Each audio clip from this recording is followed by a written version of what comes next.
So, hi, Jalan Kayu residents. Oh, do I wait for you to ask me a question? No, you just keep your answer. Okay, and I talk to you the whole time. Okay. So, hello, Jalan Kayu SMC residents and residents of Fernville as well. Good to meet you tonight. So, today I just want to say three things, right? Firstly, it's about myself as a candidate. I think I represent a very different kind of candidate from my PAP opponent. We are over 20 years in age apart. He is a scholar and a general. He's reached the very top of the military career pathway. And I spent my entire career in the private sector through many different roles. I think we represent two very different kinds of candidates. And I think, as far as my opponent is concerned, it's slightly overrepresented in Parliament. And I feel like it's time for Jalan Kayu residents to make a choice if they want a different kind of parliamentarian, someone fresh, someone energetic, someone with new ideas. And I hope that they could put their trust in me. So secondly, I also want to share a little bit about what I've been hearing on the ground from the residents I've been speaking to. So the one top concern is, of course, the cost of living. If I have the privilege of being elected as a parliamentarian and to represent them, I hope to champion cost of living concerns and make sure that everyday Singaporeans are able to live day to day without extra anxiety caused by increased prices. Secondly, I've also heard many of my residents speaking to me and telling me, especially the younger ones, but also parents of younger Singaporeans, that housing affordability and access remains a top concern, right? The resale price index continues to climb. Even though it's slowing down, the prices are not coming down. And we feel like more can be done. The Workers' Party has put forward many concrete proposals to combat BTO prices, the increase in prices of housing. So we hope to continue fighting that good fight in Parliament, as well as to increase access for groups that traditionally did not have easy access to housing, like single mothers and singles under the age of 35. Right. Finally, I would like to also say and reassure residents that if I have the privilege of being elected into Parliament, they can be rest assured that everyday estate and town council matters will be well looked after. Right. The Workers' Party now has a strong track record since 2011 and even dating back to before that with Hougang Town Council. We know how to run a town council and we know how to run it well. We now run two town councils, Aljunied Hougang Town Council and Sengkang Town Council. If I'm elected to Parliament, I'll be able to count on the expertise of my long-serving colleagues in Parliament and long-serving town councillors who will be able to share their experience and expertise with me so that I'll be able to hit the ground running and ensure that Jalan Kayu residents have the privilege of living in a clean, green, and enjoyable estate. And yeah, that's all I have in terms of so I'm open to questions. Mr. Lau, is it your wish to contest here given your work in Singapore, GRC for this role? Yes, so it is true that one of the reasons why when Pritam asked if I was willing to step forward in an SMC, I said, if we're going to Jalan Kayu, I want to go there. It's because precisely the Sengkang connection. This is where I started my political journey with the Workers' Party. I was Mr. Louis Chua's secretarial assistant for over 3 years. Right from the 1 month after I started volunteering, I was here in Sengkang. And I helped him set up his Meet the People sessions from the ground up.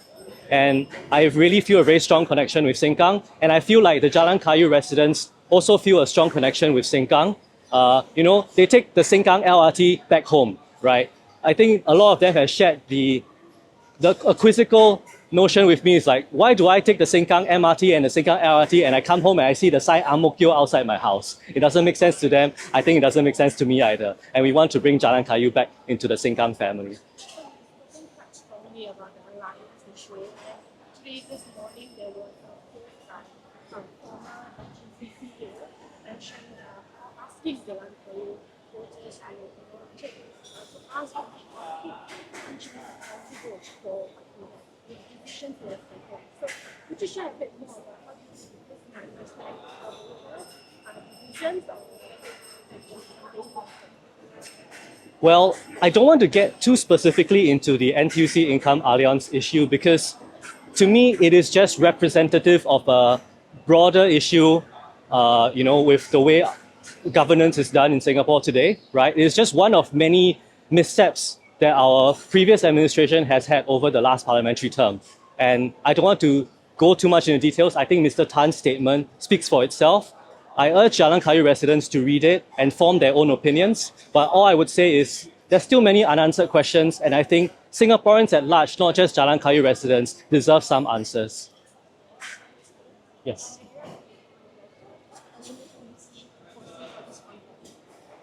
What challenges do I see for this contest? So what challenges I see for this contest? Well, I don't think it's a challenge per se. It's really, I'm not going to, I still believe I'm the underdog here, right? Mr. Ng comes with an as well star-studded CV, right? He literally has 3 stars to my name, and I do not have a single, sorry, he has 3 stars to his name. I do not have a single one to my name. But like I said before, I think I offer a different proposition, not necessarily a better proposition. I think we are equals in many ways, but I would urge voters to really choose between whether they want someone experienced in the old way of doing things or someone who offers a fresh perspective. Were you daunted by the opponent being the Labour chief? And given that you're going up against the Labour chief, what do you think are your chances? So I would say I relish the challenge. Actually, I wasn't really daunted. In a way, it's very personal to me that he represents a lot of things that I do not like about the way Singapore is governed today, and that's why like I said before, the scholar general pathway, which is oversaturated, I think, and let that being chief among them, and then also a lack of transparency and accountability. I'm not saying this about specifically Mr. Ng, but the administration at large, right?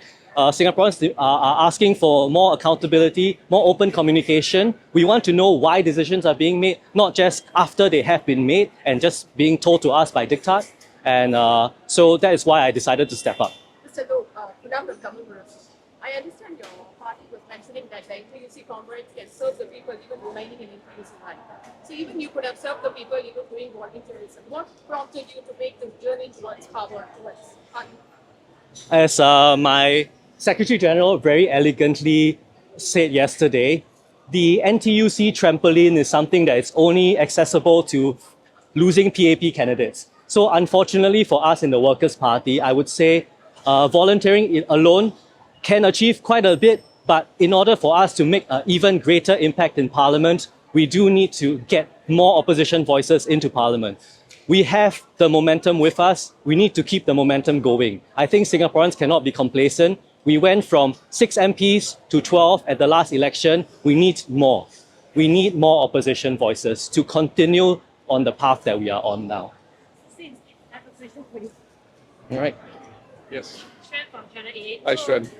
I have 2 questions regarding the PM's speech yesterday at the rally. First of all, he said about more opposition seats in the parliament will be Britam's PAP team. What do you think about it? And also, he also mentioned about many potential office holders from the PAP team, even from the new faces, and he urged Singaporeans to take that risk of losing those. What are your thoughts on that? Well, again, I can understand why the Prime Minister would want to frame the issue in the way that he did.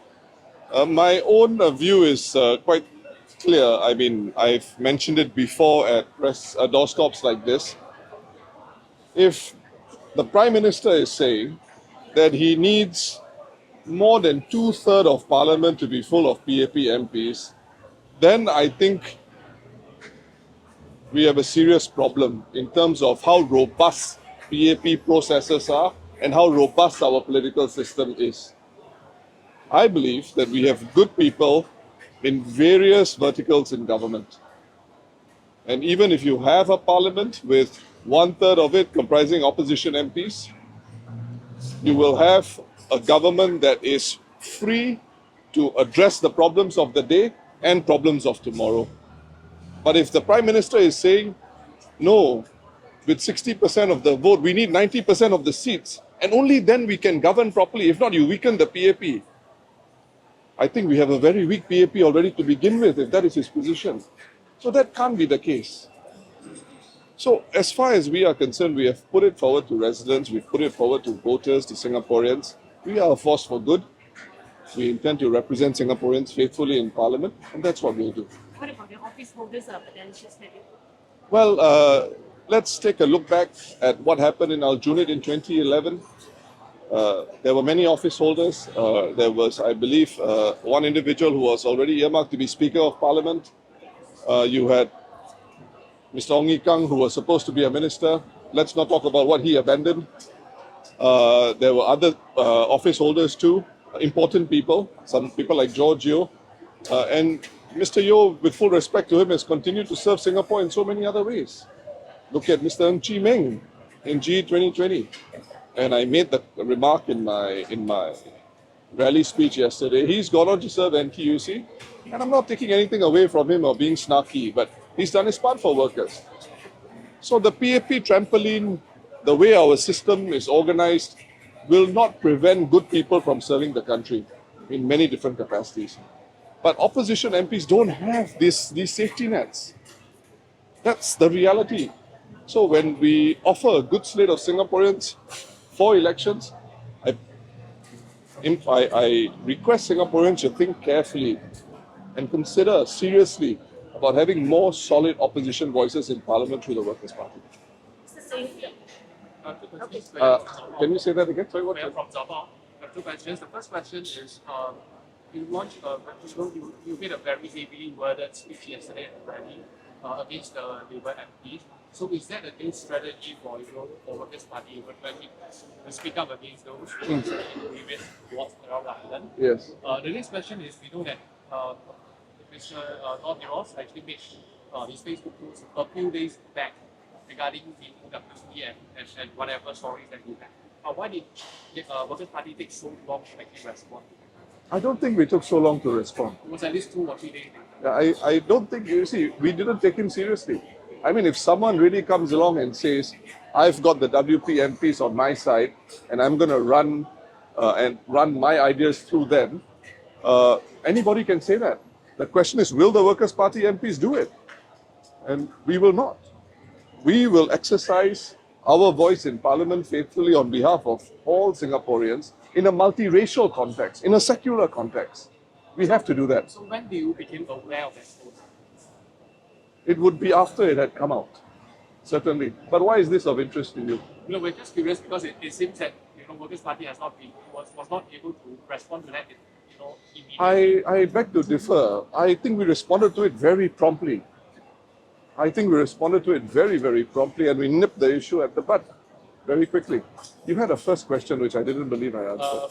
Against Labour MPs. Oh no, this is something which I believe your publication may not have shared with Singaporeans at large, that on the 6th of August, no Labour MP spoke up on the Allianz issue. If I am mistaken, I would be the first to raise my hand and apologize to Chow Pao if that is the case. But the only mainstream media outlet that did so, I think, was Channel News Asia. And I think many Singaporeans don't know that, and that probably reminds us how important the mainstream media continues to be in spite of significant online resources available to Singaporeans. Minister Chan Chun Sing responded to your guys' speech Yes. today, right? And Yes. He said that voters should support the Labour chief and the Labour MPs so that they can have greater mandate and confidence to speak for workers beyond NTUC. What do you have to say to that? I find it to be very curious because last year in November 2024, Mr. Gan Kim Yong wasn't elected on the PAP-CEC. So does it mean that when Mr. Gan goes overseas, and he'll have to do a lot of overseas work, I imagine, does he somehow not have the same gravitas in front of a foreign leader? I don't think so. So I disagree with what Mr. Chan Chun Sing has said. The bottom line is, any NTUC Secretary General, by virtue of the symbiotic relationship the PAP has with the NTUC, can easily, I believe, lobby for our workers with the government. That's my view. I made it very clear at the rally. Yes, go ahead. I just.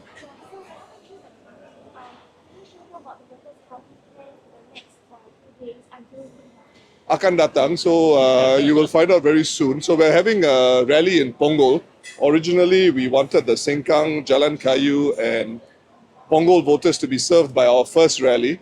But I think the Punggol voters deserve their own rally, so we're going to go to Yusof Ishak Secondary School tomorrow. So I encourage all of Punggol to be there at 7 p.m.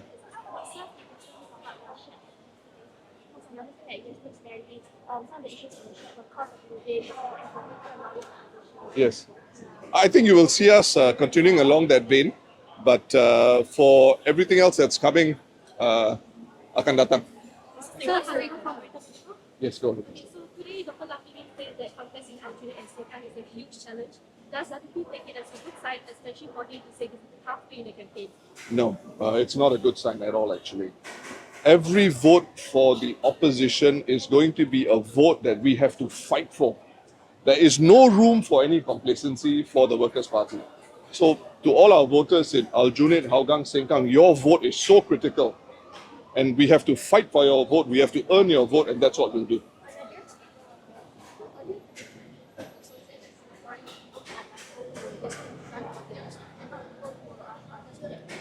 Yes.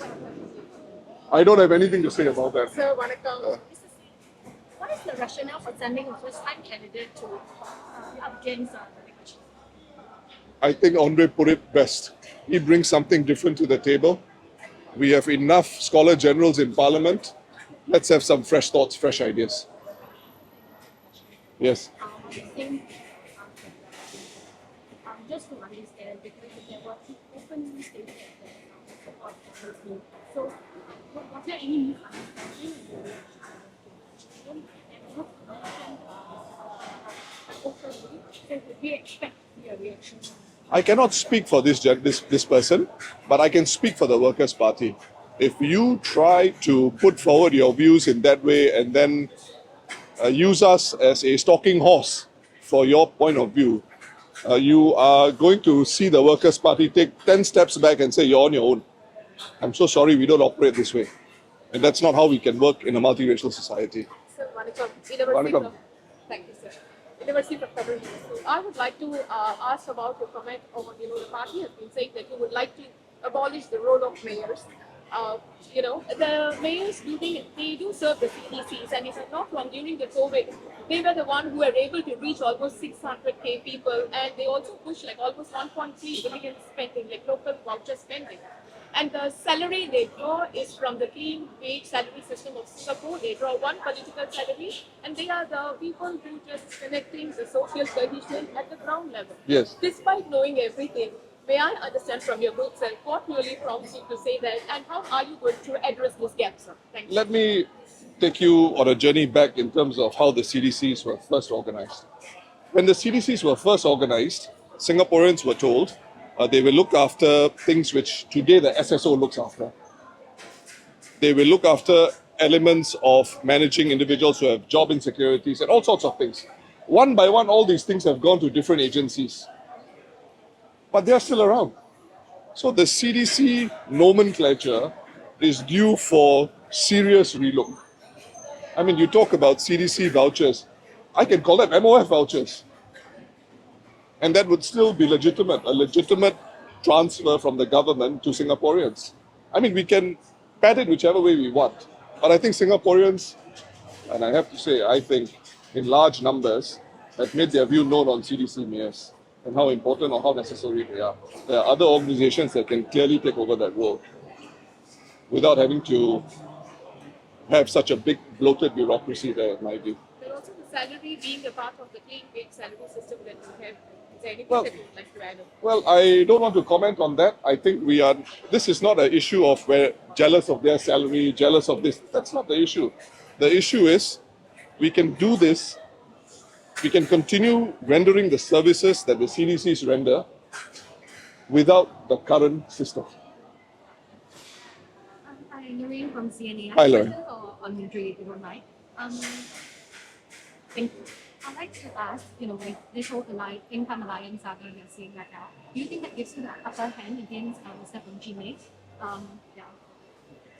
Again, I see myself as the underdog. I remain the underdog. He is a much more experienced person than me, and I really hope that voters will buy into my message of a different perspective, a fresh perspective. As for the impact of income alliance, like I said, it is just one of many missteps of our previous administration that Singaporeans continue to ask for answers to. And I think we shouldn't look at singular issues when we decide on an election on who you want to vote for. I think you should look at the performance of the government as a whole. when you evaluate the candidates. And yeah, that's what I'll say on this issue. Question just right on the CBC question, right? So in fact today, the Jalan Besar MP, who's also a mayor, Dennis Hua, mentioned that she continues to defend the relevance of mayors, and that's because two other opposition parties have raised views around that. I haven't heard anything from the government. I believe we've got something about it in the manifesto. Mayor Denise Hua has made her views known, and I would humbly suggest Singaporeans have made their views known. Sir, light-hearted. Yes. Who is your favorite political leader? Who is my favorite political leader? Wow. I must say, I didn't come to this doorstop with something like that in mind. Well, politics is not easy. I inevitably lean towards the underdog, no surprises there. So usually politicians or public personalities who have made their way through the scenic route rather than the parachute to the top are individuals that I have a lot of respect for. Thank you.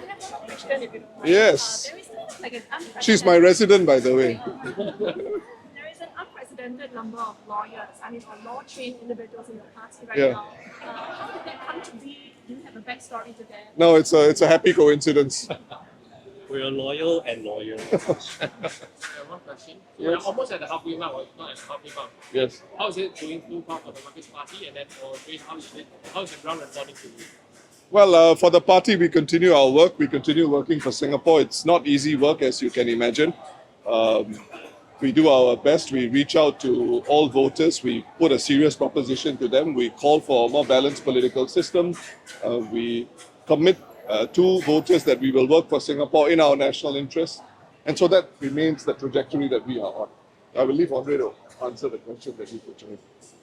Oh, sorry, that was a question for me. Yeah, you may want to ask How's him to ask it the again. ground in Jalan Kayu responding to you so far?